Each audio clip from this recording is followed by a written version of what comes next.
In this video, we're going to discuss selecting an everyday carry pistol for self-defense. I've been asked over and over again questions about selecting an everyday carry. So today I'm going to tell you what I think you should be thinking about when you select an everyday carry, and this is based on my almost 29 years of carrying concealed and my law enforcement experience carrying as a New Jersey trooper for 25 years. Let's get into it. Before we get into the discussion, I must mention that while owning or possessing a firearm is a constitutionally protected right, not everyone should own or possess firearms. Some people lack the maturity, responsibility, and just the emotional stability to own or possess firearms. So for the purpose of this video, we're going to assume that firearm ownership is right for you and that you're carrying legally. When we're talking about selecting an everyday carry or a gun in general, we first need to ask, what is the purpose? Is it for home protection? Is it for target shooting at the range? Is it for competition? Is it for hunting? So all these different reasons are going to dictate what we think about or what we look for when we select a gun. In this video specifically, we're going to be talking about everyday carry for self-defense. So now you've made the decision that you're going to carry a gun for self-protection, to protect yourself and your family under the Second Amendment. So we're going to assume that you've done everything legally required by you based on where you live. So if you live in New Jersey, you need to apply for a permit to carry a handgun. Some states are what's called constitutional carry, and you don't have to go through the permitting process. You have to meet certain qualifications or requirements, but you don't necessarily have to apply for a permit. In New Jersey, you need to do that. So we're going to assume you've either done that already or you're in the process of doing that, and you need to select a gun. So you have to first consider your body type. You have to also think about what kind of clothing do you typically wear. Where are you going to be carrying this gun mostly? So if you work and you wear a suit, for example, are you going to be carrying it at work? Do you dress like I'm dressed now with, say, a long sleeve shirt or hoodie or t-shirt and jeans? So all these things are going to make a difference as to where you're going to carry on your body, what type of gun and what type of holster you're going to eventually look for. You also have to think about the weather. Now, where do you live? Do you live in the Northeast where I'm from? And you do typically see a difference in seasons. So in the summer it's really hot, in the winter it's really cold. You might live someplace like in California, like San Diego, where it's pretty much, mild all year round. So that's going to make a difference as well, because if you're going to try to carry a gun concealed in the summertime and you want to wear shorts and you want to wear minimal clothing, it's going to be a little more difficult than, say, in the wintertime and you're wearing a lot of bulky clothing to stay warm. In that case, it's going to be a little easier to conceal. All this stuff is going to come into play when you decide on a gun to carry and the equipment and gear that you're going to need to conceal that gun on your person safely. It's really just mainly two types, folks. You have revolvers versus semi-automatic. Now, there are pros and cons to each. This is a Smith & Wesson 640, and you can see that it's a very small gun. It does not have an external hammer, and this gun is really meant to carry concealed. Now, it's an older gun. I've had it for a long time. It is unloaded. There are no rounds in the cylinder. It is empty, and all the guns we're using today have been cleared by me. There's no live ammunition here, in case anyone watching is a little concerned. No live ammunition is here, so I'm going to be showing you real guns, but they are not loaded. And we do have dummy rounds or dummy ammunition, which is not real ammo, if we show you something to do with ammunition and a magazine. So this is a revolver. Now, the advantages of a revolver are they are pretty simple to use. They don't really jam a whole lot, or there aren't too many malfunctions with revolvers. They're very simple to operate. Some of the disadvantages are, you can see it's a very small gun. It's kind of heavy for its size, and it's kind of bulkier than a semi-automatic of similar size. Also, another disadvantage is this only carries 5 rounds of ammunition. So you can get some semi-automatics around this size that might have 10 or 12 or more rounds of ammunition in the magazine. Another disadvantage of a revolver is that it's a little a little more difficult to reload. So you need what's called speed loaders to reload this, or you have to individually put rounds in the cylinder to reload it.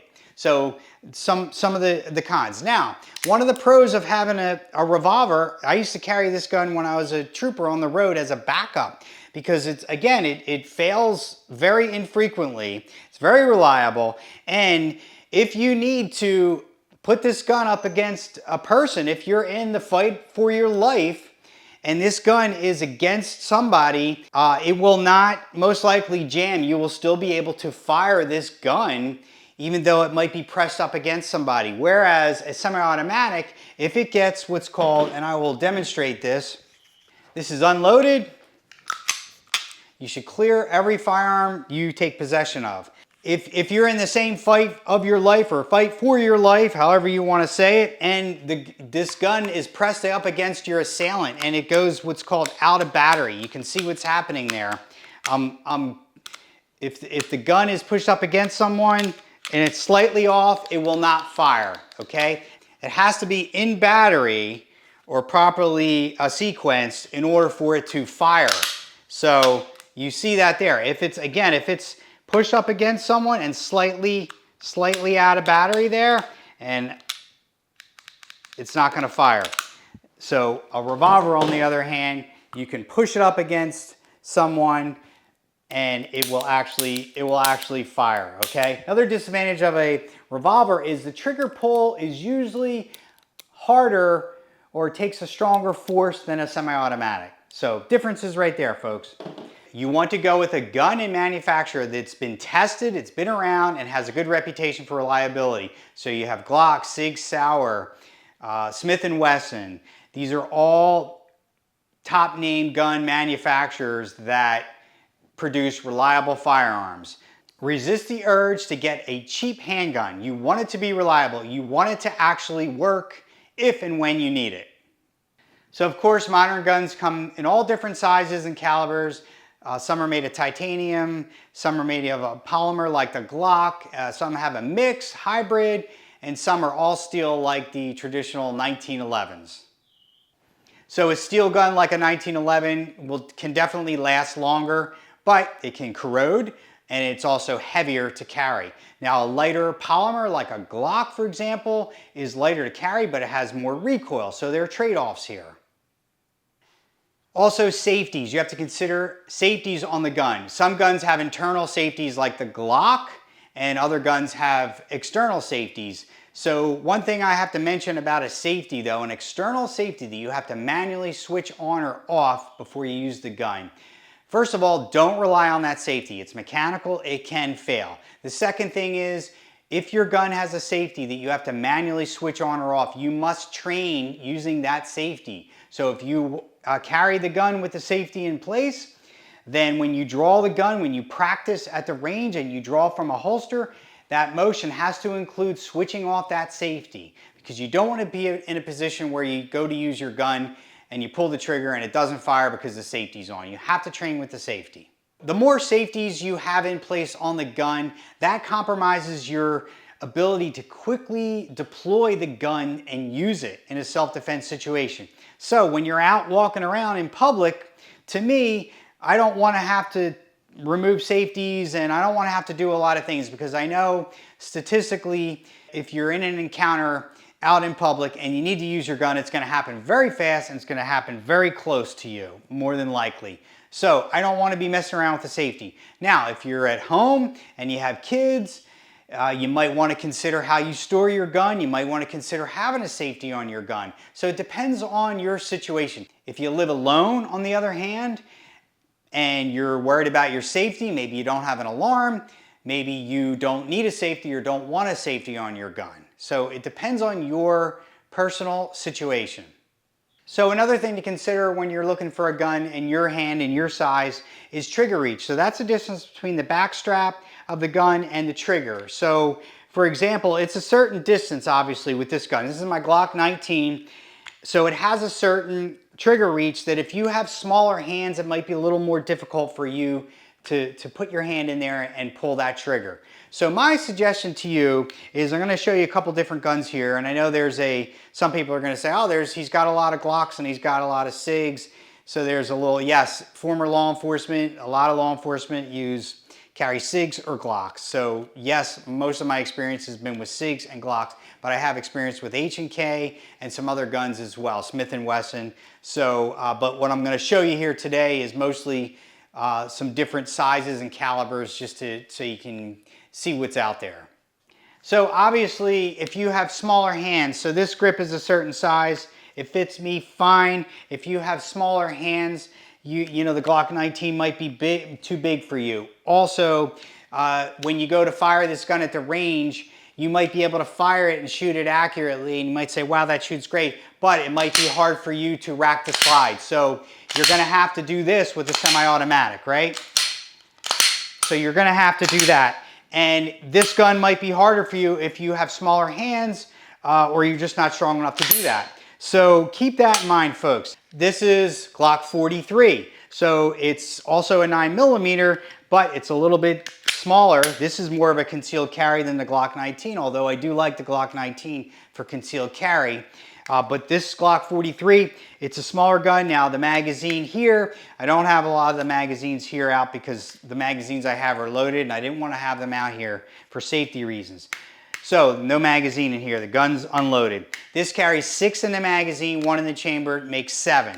So now on the other hand, the Glock 43X, same upper size is pretty much the same. The grip is a little bit larger because it carries 10 rounds in the magazine. So if you like this gun and you want it a little bit bigger and you want to carry 10 rounds in the magazine as opposed to 6, then the Glock 43X might be the gun for you. So again, thinner grip.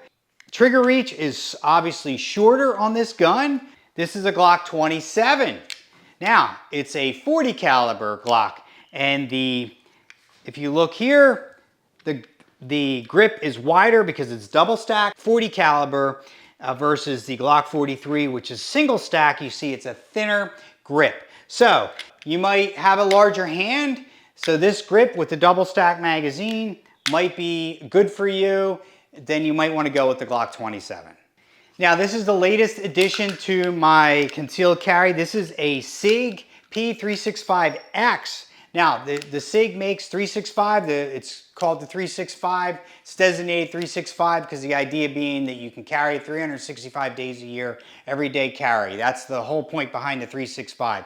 So they have different models, different sizes, different magazine capacity.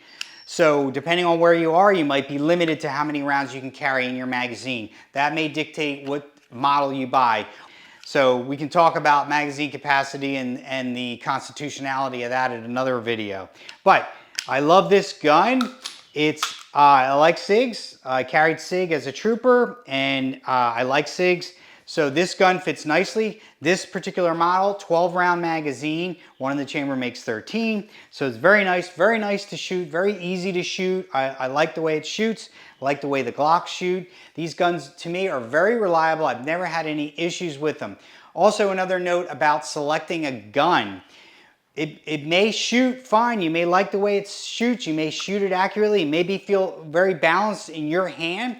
You must be able to clear malfunctions. You must be able to operate the gun mechanically. So it's not enough to just pick it up and shoot it. If it jams and you need to tap and rack that slide, you need to be able to do that fast, right?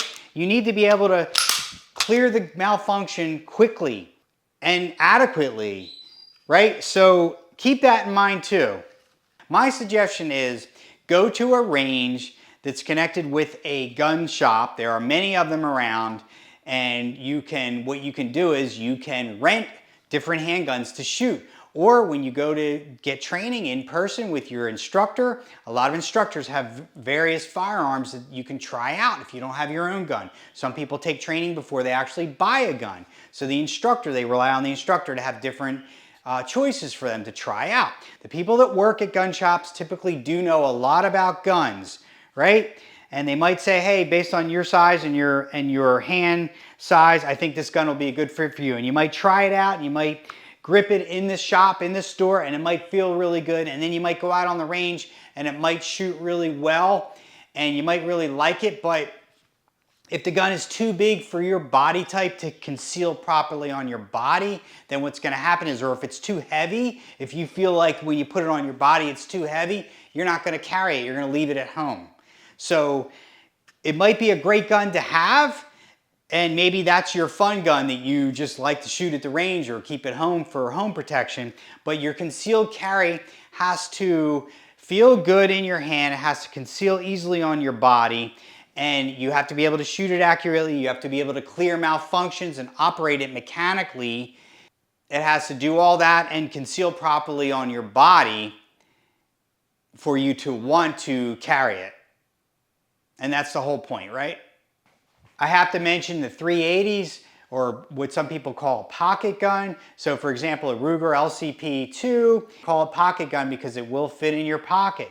If you have larger hands, it's not recommended because it's going to be very difficult for you to shoot that accurately with larger hands. In addition, it's going to be hard for you to manipulate the action, clear any malfunctions, reload. It's going to be difficult to do that with larger hands. Nothing against the small gun. Again, if it's a difference between not carrying anything versus carrying a small 380, then I'd say carry this small 380. But another note on the 380s or small pocket guns, if you're going to have it in your pocket, it needs to be in a holster. It needs to be in a holster that covers the trigger guard and keeps it in there securely.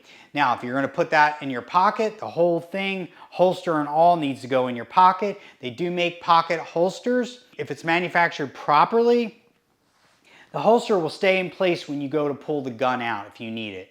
So last thing you want to do is need your gun and you go to pull it out. It's in your pocket and you pull the whole holstered gun out. And now you have a holstered gun that you have to manipulate in front of the bad guy. But if you get the proper pocket holster, it will stay in place. Women with pocketbook or purses, you have to have something they do make purses and pocketbooks that are designated. They have holsters inside them. It shouldn't just be a bag that you throw your gun into. It definitely needs to be in a holster that's made for your gun. It should be in a proper holster that keeps it secured in that pocketbook or purse. And that needs to be secured to your body at all times. And if you take it off your body and you put it somewhere, you really need to take your gun out and unload it and render it safe, because now it's not under your immediate control. But if you're going to keep it in a purse or a pocketbook, it should be in a proper holster, a proper pocketbook purse holster that's designed for that gun or a gun, and it needs to keep it in place. Because if you just throw it in there, obviously keys or change or anything in there can get in the way of that trigger assembly and actually cause the gun to discharge. Also, another thing to keep in mind about pocketbook or purse holsters is that weapon retention, so it's got to be secured to your body in such a way that someone can't just grab it off of you, like a robbery, purse snatching, for example. And also accessibility. How quick and easily can you get to that gun if you need it? Now, some of you might be thinking, oh, well, I'd keep my hand in there or whatever. Whatever the case may be, accessibility and weapon retention are two things you might want to consider, which you should consider with any type of holster or device. Some people have the packs that go around your waist. Same thing, it should be a holster type of pack that is designed for a firearm or gun, so you can get to it quickly and easily if you need to. Also, when you go to shoot the gun that you think you might want to have as a concealed carry, make sure you shoot it two-handed and one-handed. Shoot it with your weak hand. Make sure you can manipulate that action to clear any malfunction or just to reload it. You have to be able to do all these things on the fly if you're ever in a situation where you have to use it. So make sure that you can do all these things with this gun. And a lot of different manufacturers have different calibers in multiple models. So for example, Glock has 9mm, 10mm, 40 caliber, 45 caliber, 22. Glock makes all different calibers in similar models. Same with Sig. So you might prefer a 380 versus a 9mm or versus a 40 caliber. So you just have to try out the different guns and the different calibers and how they feel to you when you shoot them at the range. So on the barrel of the gun or the slide, if it's a semi-automatic, this one, my Glock 19, has 9x19. 9mm by 19mm in length is the ammo, the correct ammo for this gun. And of course, that's stamped on the box of ammo when you buy it. So make sure you use the proper ammo for your gun. For example, the plus P rounds or plus P plus rounds, it's a higher load, it's a more powerful round. And if your gun cannot handle those rounds of ammunition, you shouldn't be shooting them in your gun. So just make sure you have the proper ammunition. As far as the type of ammunition to carry for concealed carry, my recommendation, if you can legally carry hollow point, that you carry hollow point ammo. The idea being that when it hits a target, it expands, that thereby reducing the chance that a round's going to, or bullet projectile is going to actually go through your target and hit someone behind them. Because remember, you have to know your backstop, right? It's one of the firearm safety rules. Know your backstop. So that being said, you still don't want your bullet or projectile to exit your target and go out behind them, because that's not your intended target. Hollow point reduces that chance of that happening. That's why police officers carry hollow point. In New Jersey, the only people that are allowed to carry hollow point are active duty police officers or retired police officers carrying under LEOSA. So everyone else has to carry either ball ammunition or a different type of ammunition. My recommendation, so if you live in a place like that or like New Jersey, polymer filled ammo is acceptable in New Jersey, for example. So it's really hollow point that's filled with a polymer filling, and that is legal. It's acceptable to carry that in New Jersey, and that's what I would recommend. Something similar to that, the Hornady critical defense or critical duty, if you're going to conceal carrying and carry, because that's a safer, in my opinion, a safer round of ammunition to carry when you're out in public. Now, when you're home in New Jersey, you can have hollow point at home for home defense. You can shoot it at the range, you can buy it, it's legal to buy, it's legal to shoot, legal to have at your home. You just can't carry it if you have a permit to carry in New Jersey, unless you're an active duty police officer or you're retired carrying under LEOSA. Next, we're going to cover holsters. Now, concealed carry, you need a good holster, a holster that's made for your gun preferably. And it should be a holster in New Jersey. The requirement is that it has to cover the trigger guard and the trigger assembly area. So you should not be able to access the trigger area at all when the gun is in the holster. So there are many different holsters. This is a Kydex holster, right? It's a hard plastic, manufactured to mold to your firearm. So this was made for me, custom made for me, has one clip on it. It's friction. Friction is level that holds this gun in place. So the way you test it is you turn it upside down and you shake it. It should not come out. If it does come out, you need to tighten up. A lot of times holsters will have a retention screw. You can tighten that down and make it a little tighter. The advantage to this, the reason I like these types of holsters is when I need it, I can pull it out very quickly, right? I don't have to manipulate anything. It comes right out. And chances are, if I need it, it's going to be very fast. Now, the disadvantage to this is as easily as I can pull this gun out, so can a bad guy. So if I'm wrestling with someone or rolling around on the ground with someone and they see that I have a gun, they can just as easily pull it out. That's the disadvantage of having this type of holster. Now me, I've been carrying this type of holster for years. I've had a lot of weapon retention training. So now, still, some people might, even though some people might have a lot of weapon retention training, they might still feel better about having a level 2 or 3 or higher, and we'll get to those in a second. Another type of holster, this is actually called a hybrid holster, and this holster is actually from Hidden Hybrid Holsters. They have great products. I've been trying this out for a while now, and I'll put a link to the company if you want to check them out. It's a hybrid because this is a blue gun, by the way. It's not a real gun. It's a hybrid in that it's Kydex on one side, right? The mold and the shape of the part that holds your gun is Kydex, but it's leather. It's soft leather on the other side. So the part that goes against your body is soft leather. So that's the idea behind the hybrid. So it actually feels more comfortable to carry. And the leather part will actually conform to your body to a degree.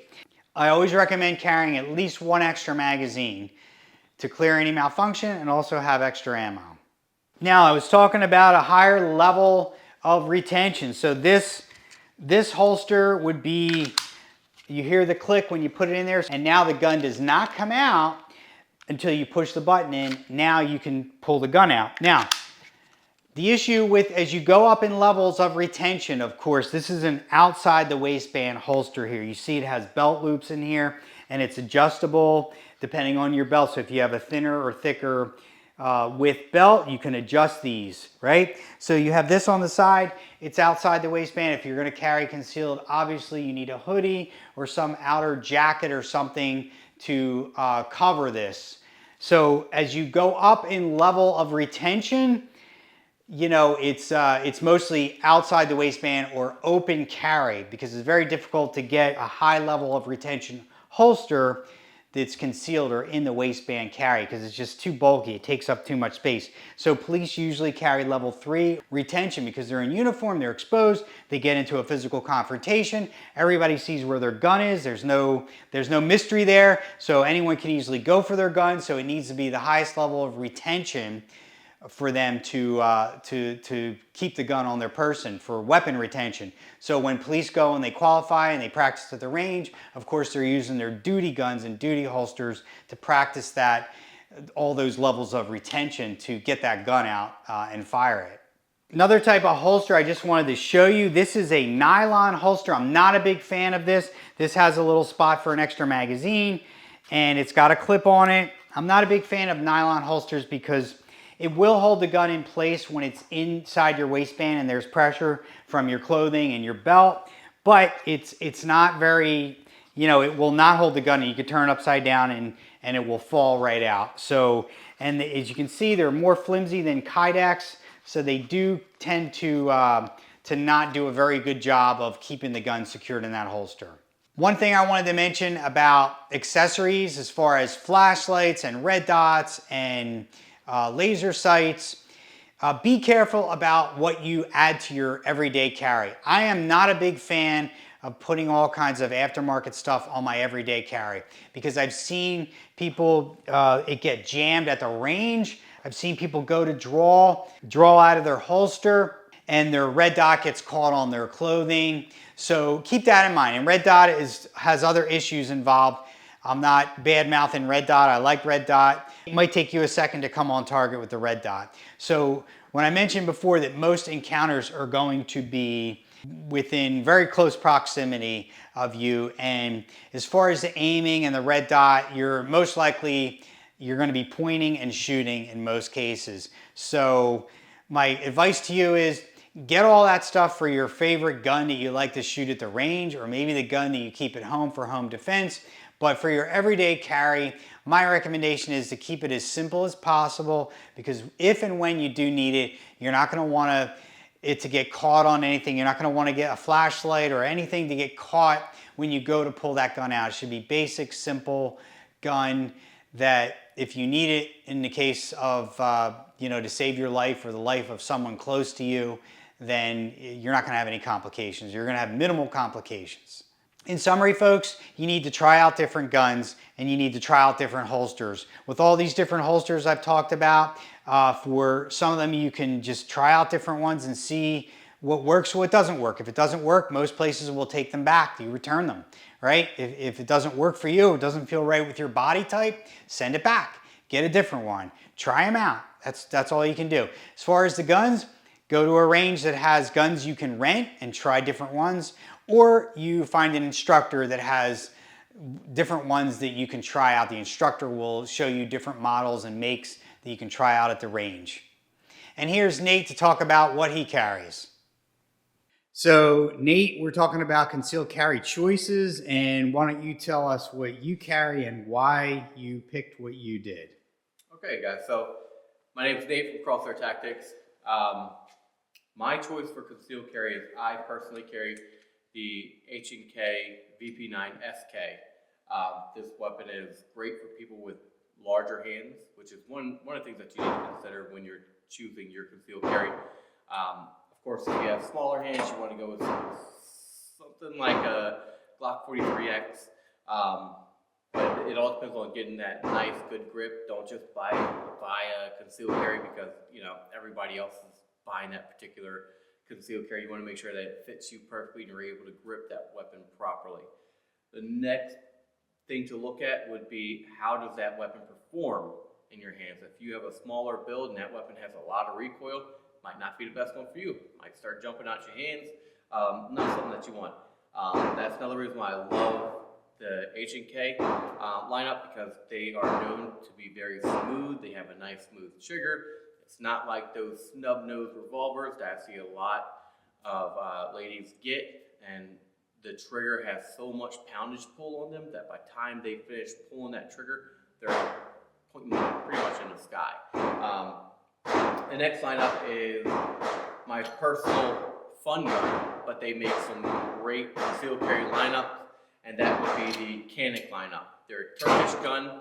They are carried by the Turkish military. The triggers are absolutely phenomenal. They are used for competition guns. A lot of people call them speed guns, but they're just hands down a great gun to buy, and they don't break the bank. H&K is going to be a little more expensive. For the VP9SK, you're spending somewhere in a range of like $800 to $1,000. For a nice Canik, you're looking at like $400. So guys, just make sure you pick your next concealed carry wisely. Just make sure you don't do it just because someone else has it. Get out there, shoot that weapon, make sure you like it, find a friend or family member who also has that firearm. Make sure that it fits well with you. That's it, folks. You need to try out different guns, try out different holsters. What fits right for me on my body with what type of clothing I wear may not fit right or feel right for you based on your body type and the clothing that you choose to wear. So it's an individual thing. There's no right or wrong. There's no, you need this gun, you don't need that gun. But again, remember, this is a self-defense gun. This is not a gun that you should be taking your time with at the range and have all kinds of accessories on. This is a self-defense, last minute, no other choice. I need this to save my life or the life of my family members or the people close to me. That's what this gun, that's what your mentality should be when you're selecting this gun. It should feel right. You should be able to shoot it accurately. You should be able to manipulate the action, clear any malfunctions, reload safely, holster it, conceal it properly on your body, and carry it in a way that feels good, in that meaning that you'll want to carry it. Because if it's too heavy and if it's too bulky and it doesn't feel right, you're just not going to carry it. You're just going to leave it at home. And in that case, what's the point, right? So thanks for watching. If you like this video, please hit that like button and please share it with anyone you think will benefit. And if you haven't subscribed already, please consider subscribing and hit that notification bell so you know when we release new videos. Thanks for watching. Take care and stay safe.